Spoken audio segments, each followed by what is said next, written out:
Chicago, 2004. A city alive with ambition, steel towers, jazz bars, and the golden hum of Lake Michigan at dusk. On a warm September evening, the downtown Fairmont Ballroom glowed with crystal chandeliers and the chatter of donors at a charity gala. Among the crowd stood Monique Carter, a 32-year-old elementary school teacher, warm, articulate, and quietly radiant in a navy dress she'd borrowed from a friend. She wasn't looking for love that night.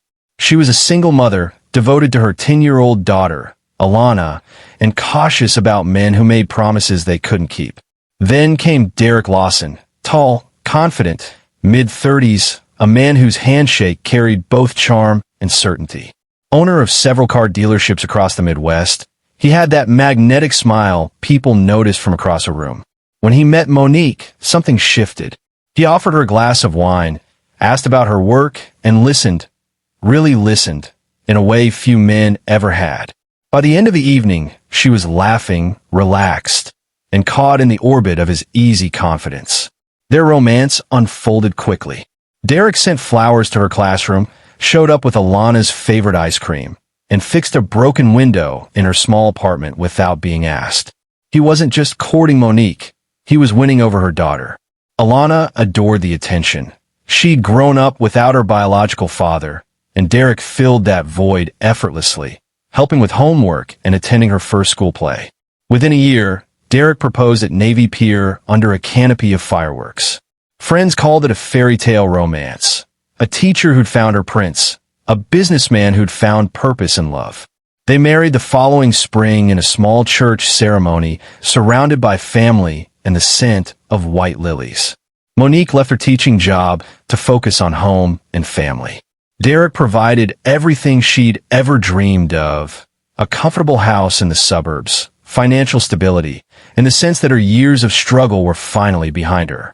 Every Sunday, neighbors would see the Lawsons stepping out of their sleek black SUV, perfectly dressed for church, the picture of middle-class grace. But even in perfection, small cracks form unnoticed. Derek's long hours at work were brushed off as the cost of success. Alana's growing dependence on her stepfather seemed innocent enough. And Monique, grateful for what she believed was stability, never questioned the faint unease that sometimes stirred in her chest. As the narrator's voice fades, the camera lingers on their family portrait, smiles frozen in a golden frame. They look like the perfect family, the voice would say, low and measured. But behind every perfect beginning, there's a story waiting to break.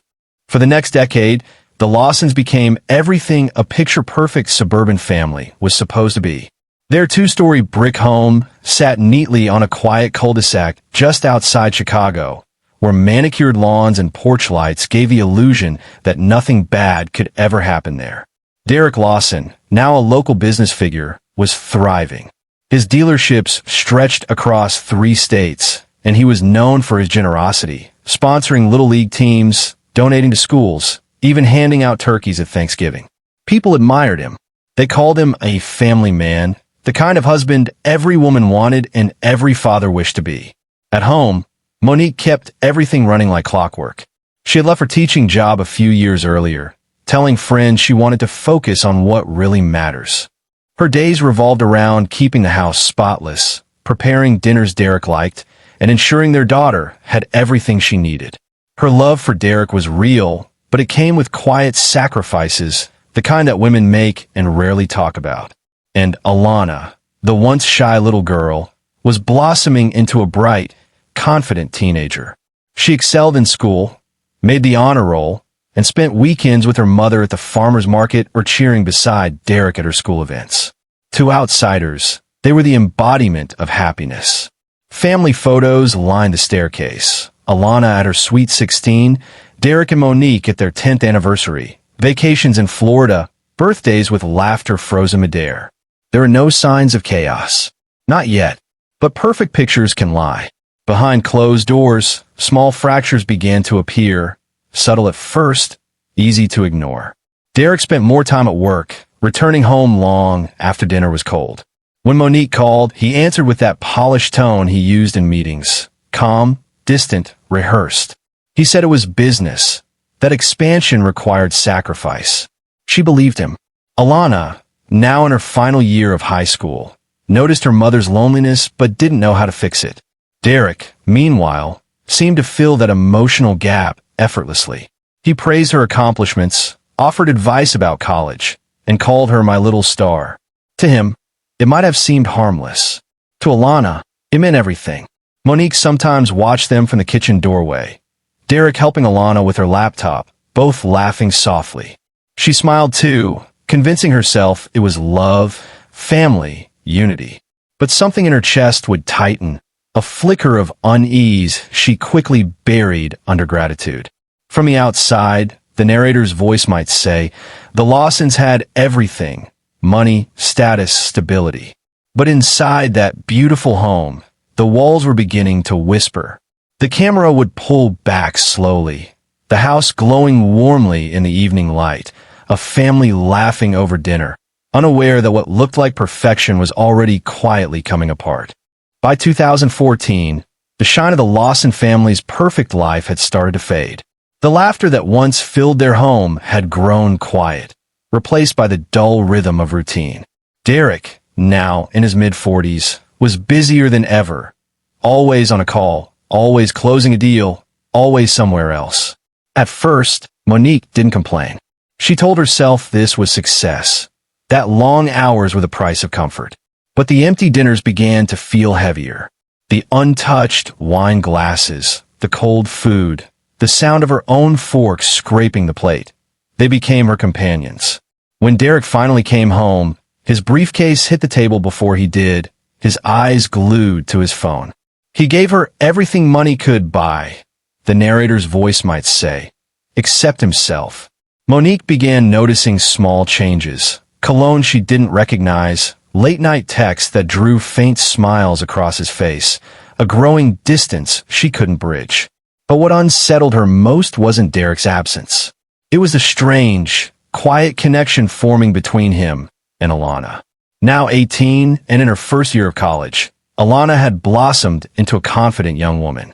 She'd moved into a dorm at the University of Illinois at Chicago, but came home on weekends to do laundry, eat a home-cooked meal, and catch up. Derek always made sure to pick her up and drive her back himself. Quality time, he called it. Monique saw it as sweet at first, a good stepfather caring for his daughter. But the tone between them began to shift. There were glances that lingered too long, laughter that carried a note of something unspoken. Derek's compliments grew oddly personal. You've really grown into yourself, he'd say, eyes soft but heavy. Alana blushed, unsure how to respond, yet craving the validation she'd missed her whole life. At night, Derek and Alana exchanged text messages, playful at first, then increasingly intimate. Messages about classes turned into late-night confessions about loneliness, ambition, and feelings neither dared to name. Each message erased another line of what was once unthinkable. Monique, meanwhile, felt her world shrinking. Her husband's love was fading. Her daughter's attention was elsewhere. She'd wake in the middle of the night to an empty bed and the faint hum of Derek's phone lighting up the kitchen counter. But when she asked, he dismissed her fears with practiced charm. You worry too much, baby. It's just work. Sometimes, Monique watched from the upstairs window as Derek helped Alana load her suitcase into his car. Their laughter floated up the driveway, light, innocent, but it gnawed at her. A mother's intuition is rarely wrong, but denial can be comforting. What Monique didn't know, the narrator's voice would whisper, was that love and loyalty in her home were already rearranging themselves in the darkest way possible. The screen would fade to black as Derek's car disappeared down the suburban street, headlights slicing through the night, leaving behind a woman who still believed that, somehow, everything would be okay. By the fall of 2014, the boundaries between stepfather and stepdaughter had already begun to blur. What started as mentorship and affection had quietly evolved into something far more dangerous, a secret that would destroy them all. It began with small, subtle moments. Derek would take Alana out to dinner under the excuse of catching up or talking about school. He told Monique he was checking on her grades, making sure she was adjusting to college life. But the dinners grew more frequent and longer. Sometimes, they'd end with Alana's head resting against his shoulder as they sat in his car, parked in silence, both unsure and unwilling to pull away. Derek told himself it was harmless, that he was helping her feel understood, giving her the attention she deserved. But deep down, he knew he'd crossed a line. The thrill of secrecy, the sense of control, the quiet admiration in her eyes, it was intoxicating. For a man who prided himself on always being in control, this was the one thing he couldn't stop. And for Alana, what began as innocent admiration had become an emotional dependency. Growing up without her biological father had left a hole that Derek filled perfectly, until she started confusing gratitude with love. When he complimented her dress, she blushed. When he touched her shoulder, her heart raced. When he said, "You're the only one who really gets me," she believed it. They started texting late at night. What began as check-ins, "Did you get home safe?" became charged with emotion. Then came the first line neither could take back. "I miss you more than I should." By winter, they were meeting in secret. Derek rented a small apartment near the university, claiming it was an investment property. In reality, it became their hidden world, where a forbidden relationship unfolded in silence and guilt. They convinced themselves no one would ever find out. Derek promised her the world, and Alana believed him. Meanwhile, Monique felt the distance closing in around her. She called Derek's office and be told he was away on business. Alana, too, became evasive, shorter visits, curt answers, constant distraction. The two people she loved most were slipping through her fingers, and she couldn't explain why. One night, Monique caught a glimpse of something that chilled her to the bone. Derek's hand brushing against Alana's in a way that was too familiar. It lasted only a second, but it was enough. She smiled through it, pretending not to notice, but deep inside, a storm began to gather. Every affair begins with a lie. The narrator's voice would echo softly. But this one was built inside a home, under the same roof, behind the same smiles. From the outside, the Lawsons still looked perfect. The respected businessman, the devoted wife, the bright young daughter. But inside that house, three lives were spiraling toward a collision none of them could escape. The final shot, Derek closing the apartment door behind him, Alana's silhouette framed in the dim light. Two people bound by desire and doomed by their secret. September 15th, 2015. It was supposed to be just another quiet night in the Lawson household. The rain outside tapped gently against the windows while Monique folded laundry in the living room. Derek had texted that he'd be working late again, the same phrase she'd learned to stop questioning. The house was calm, almost eerily so. Then, a small sound broke the silence, a faint vibration from the coffee table. Derek's phone left behind. Monique glanced at it, intending only to set it aside. But then, another vibration. A message preview lit the screen. "Hey, can't wait to see you tomorrow, red heart." The heart emoji stopped her cold. Monique froze, the weight of unease pressing down on her chest. She stared at the screen, her breath shallow. Alana's nickname on the contact list, the single letter A. Her hands trembled as she unlocked the phone, her heart pounding so hard she could barely breathe. What she found next shattered her entire world. There were dozens of messages, private, emotional, unmistakably intimate. "I miss your smell. I can still feel you from last night. You're everything to me." Pictures, voice notes, words that no mother should ever see, especially not between her husband and her daughter. Monique's knees buckled. The phone slipped from her grasp and hit the carpet. The sound felt deafening in the stillness of the room. Her chest burned as if she couldn't draw air, as if the truth itself was suffocating her. When Derek finally walked through the door an hour later, he was greeted not by dinner or a smile, but by silence. Monique stood in the middle of the living room, the phone clutched in her hand. Her voice cracked when she spoke. "Tell me this isn't what it looks like." Derek froze. He saw the phone, then her face, the tears, the trembling. He tried to grab it, but Monique stepped back. "You were supposed to protect her," she screamed, her voice raw. "You were supposed to be her father." At first, Derek tried to talk his way out. "You're overreacting." "It's not what you think." But his tone faltered as she read the messages aloud, word by word, each one another nail in the coffin of the life they had built. Finally, defeated, he admitted the truth, fragments of excuses spilling out. "It just happened. She needed someone. I didn't mean to hurt you." Monique's rage turned into something else. Not shouting now, but pure, heartbroken disbelief. The man she loved, the family she'd sacrificed everything for, had betrayed her in the most unthinkable way. From upstairs, Alana appeared, pale, eyes wide, realizing what her mother had discovered. The tension in that room was unbearable. 3 people bound by love, lies, and shame. That was the moment everything broke. The narrator's voice would say, "There are no secrets more dangerous than the ones kept inside a home." The scene would end with the sound of Alana's quiet sobs as Monique dropped the phone onto the floor, tears streaming down her face. The perfect family portrait finally, irreversibly, shattered. The storm that had been brewing for months finally erupted that night. After discovering the truth, Monique's world became a blur of betrayal and heartbreak. Hours passed, but she couldn't stop shaking. Derek tried to talk, pacing the living room, his voice a mixture of anger and fear. "It wasn't what you think," he kept saying. "I never meant to hurt anyone." But every word only poured salt into an open wound. Monique's face was pale, her eyes hollow. "You were her father," she said, voice trembling. "You were mine." Alana stood near the staircase, frozen in shock, tears streaking down her cheeks.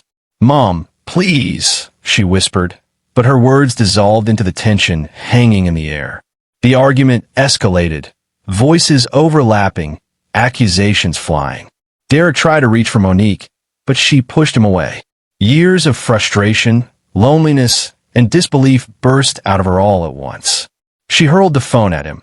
It hit the wall, shattering into pieces, scattering evidence of every lie he'd told. Derek raised his voice, something he had never done before. "You think you're the victim here? You pushed me away. You." He didn't finish the sentence. Monique's sobs turned into something deeper, something uncontrollable. She stumbled into the kitchen, hands trembling as she gripped the counter for balance. Her vision blurred with tears, but her hand found the handle of a kitchen knife, cold, heavy, gleaming under the overhead light. When she turned back, Derek was still in the living room, his shirt unbuttoned, his face red from the argument. "Monique," he said softly now, realizing too late that something had broken inside her. She stepped closer, her breathing shallow, her voice cracking like glass. "You destroyed everything." Then chaos. One movement, one scream. The blade plunged forward. Derek's eyes widened in disbelief as blood bloomed across his chest. He stumbled backward, gasping, trying to speak, but no words came. Monique screamed as if the sound could undo what she'd done. Then another strike, and another.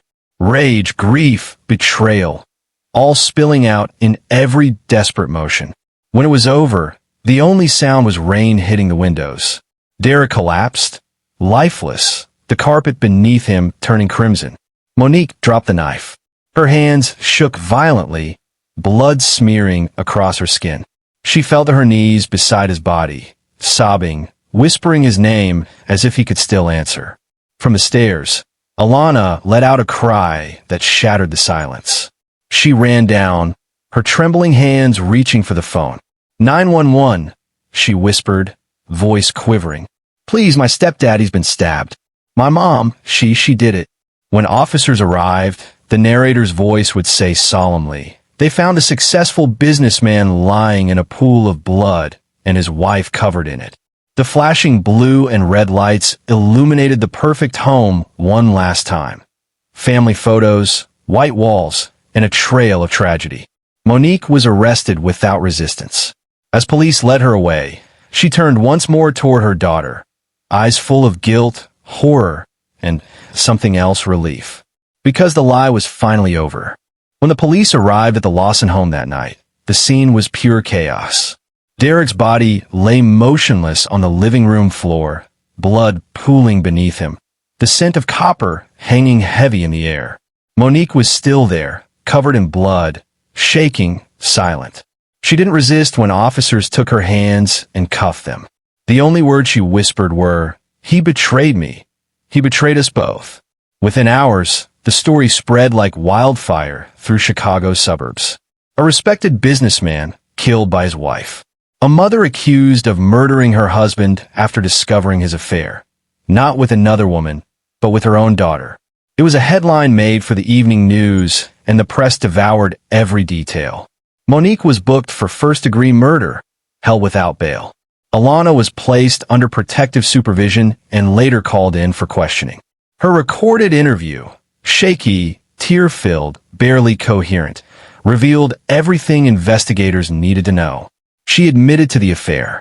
She said it started slowly, that she didn't know how to stop it, and that she never wanted anyone to get hurt.